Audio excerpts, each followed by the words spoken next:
Enlightenment is, you are enlightened from the very beginning, since you are the light. How can you not be the light? The search for enlightenment is ridiculous, just like a dog just running after its own tail. You are it, and everyone else are also it. The candlelights are all the same in its essence. There is no difference between Jesus and Hitler if you look at the deepest core of their being, on their existence. Of course, Hitler was a man that manifested lots of unconsciousness based on separation. And Jesus, on the other hand, was teaching oneness, teaching by living it. So here we are, all in the same soup. We cannot judge anybody, since everybody is where they are supposed to be. All we can do is to raise our own consciousness. One way is to spend time with other humans that have a higher consciousness. Then our own consciousness will grow.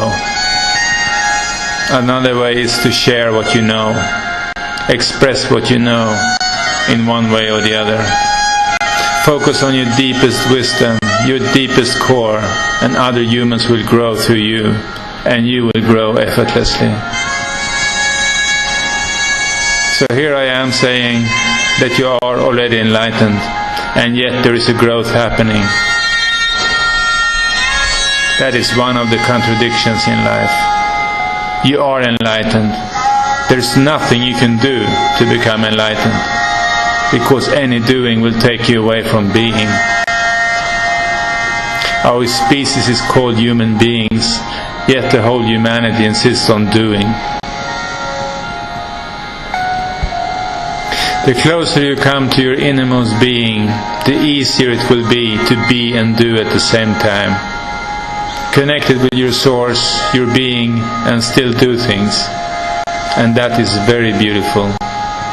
Your whole life becomes a meditation. You do different activities, and at the same time you are connected with being.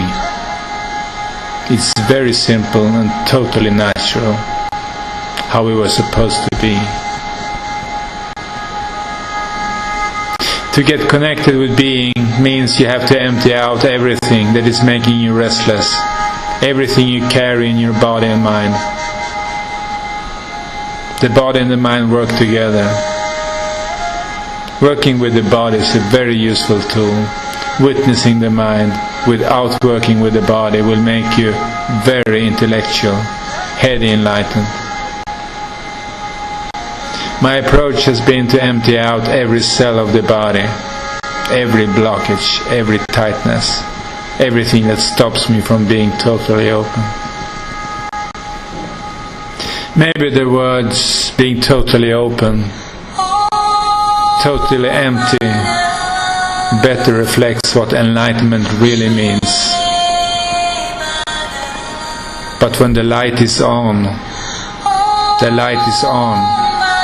You cannot turn off the light. You have awakened. You know who you are. You know who you've always have been. Once realization has happened, you cannot go back to unconsciousness. It is not possible. On the journey, you will have many moments of clear seeing, being enlightened. You know how it feels, being totally at one with everything, living totally in the moment, without anything that caused it. It's enough to just be who you are. No doer involved. Just pure consciousness, pure bliss. You get glimpses like this. The body-mind gets a chance to integrate the vastness, the emptiness, the bliss of who you are. Then the mind comes with revenge. One moment totally enlightened, next moment the mind takes over. The mind can never understand enlightenment. The mind loves suffering. The mind loves contraction. But your heart, your soul loves expansion, becoming vaster and deeper.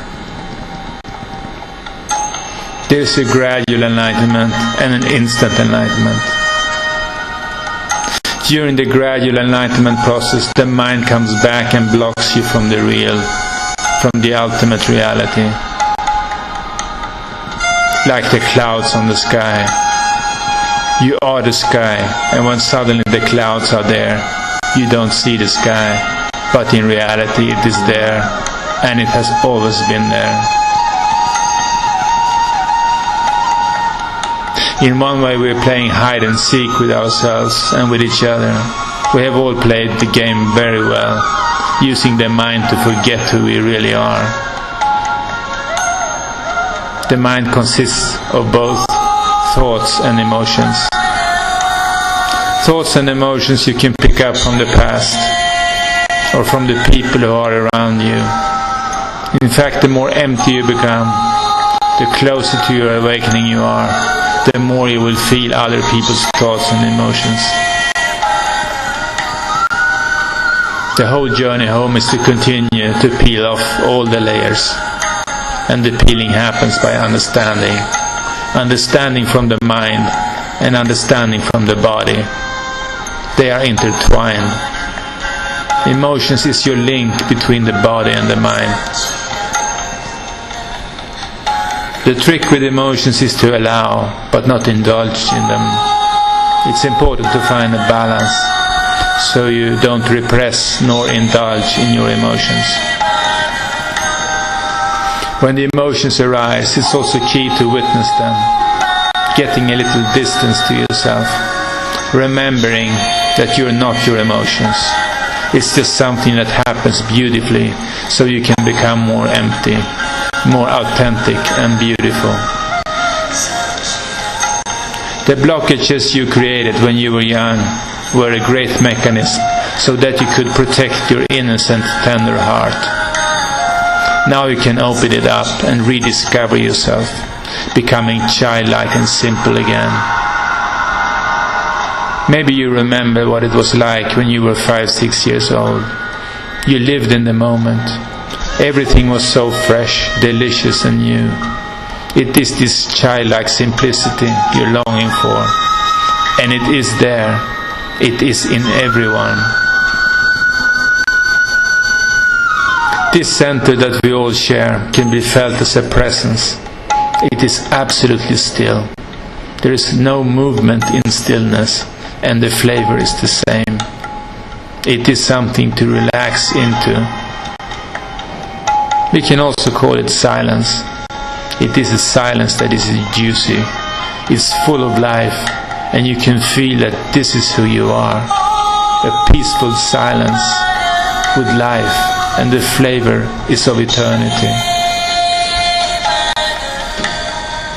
It is the deathless.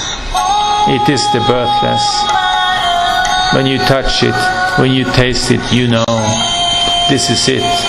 This is what I've been searching for my whole life.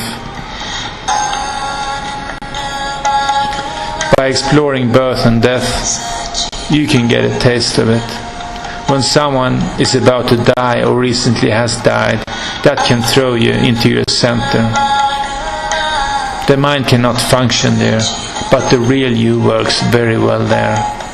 Suddenly you're very present, very peaceful, and very alive. Same can happen if you go through a birth exercise, getting the taste of how it was during your first time in the womb. Then you went in and out of your body. Slowly you got used to the situation in your mother's womb. But you were very aware of that you will lose your consciousness by taking a body. It is this hide and seek game that you have chosen to take part in.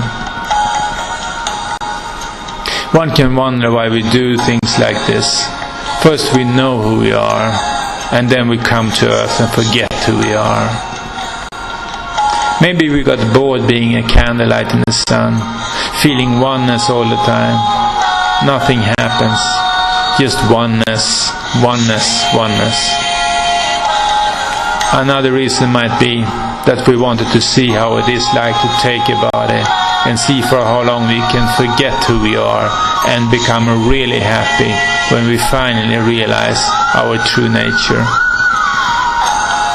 Separation is an illusion.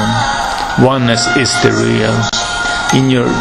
In our deepest core, in our essence, we are exactly the same. But stepping out from that, we also have a unique expression. Each one of us has a unique individuality, a totally unique way of being that cannot be replaced by anybody. Your way to awakening is absolutely unique, and your expression is absolutely unique. Deep down, we are all the same, like a candlelight in the sun. If you are a candlelight and you look at all the other candlelights, then you cannot judge anyone or make yourself superior or inferior in relationship to anyone else. Comparison disappears. The master knows this. That's why masters are humble. They cannot consider themselves being special in any way. It might look like that from the outside. There is a certain atmosphere around the master, and he or she is very clear over what has to be created. The master might hit here and there, but it's only because he wants you to get out of your ego.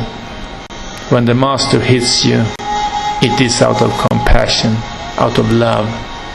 All he wants is for you to wake up, to become real, to become utterly naked and aware.